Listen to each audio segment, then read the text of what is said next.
হজযাত্রার দ্বিতীয় দিন আজ সৌদি আরবের মঙ্গলবার থেকেই পৌঁছাতে শুরু করেছেন হজযাত্রীরা। এরই মধ্যে ভিসা জটিলতায় কয়েকজনের যাত্রা আটকে গেছে। হজযাত্রার আরও খবর জানাতে রাজধানীর আশকোনা হজ ক্যাম্প থেকে যুক্ত হচ্ছেন সহকর্মী মাহমুদুল হাসান নাজিম।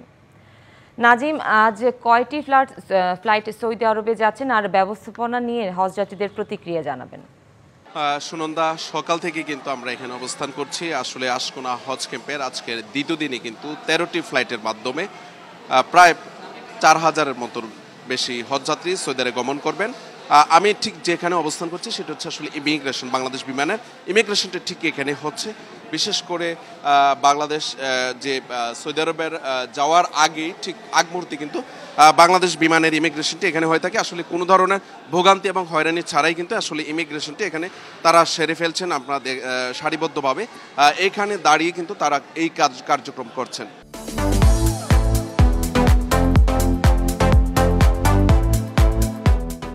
বিশেষ করে আসলে আগে এটি সৌদি আরবে হতো, যে কারণে আসলে লম্বা জার্নি করার কারণে কিন্তু আসলে হজযাত্রীরা অনেক সময় বিপাকে পড়তে হতো। তা আসলে এই সময়ের মধ্যে তারা যারা বয়োবৃদ্ধ রয়েছেন তাদের লম্বা একটি ভ্রমণের শেষে কিন্তু আসলে এই ধরনের তাদের এটার জন্য ভোগান্তি ছিল। তো গেল কয়েক বছর ধরেই কিন্তু ঢাকার মধ্যে আশকোনা হজ ক্যাম্পে কিন্তু বাংলাদেশ বিমান সহ যে আরও 3টি সংস্থা আছে সবগুলো কিন্তু হচ্ছে, আর শাহজালাল বিমানবন্দর হচ্ছে কিন্তু সৌদি আরবের অংশের।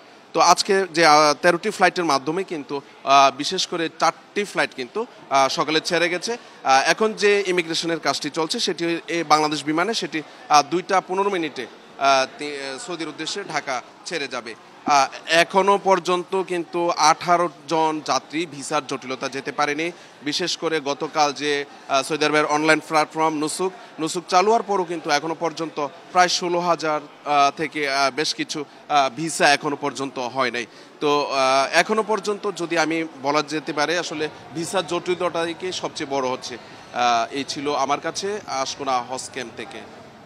নাজিম, ধন্যবাদ আপনাকে।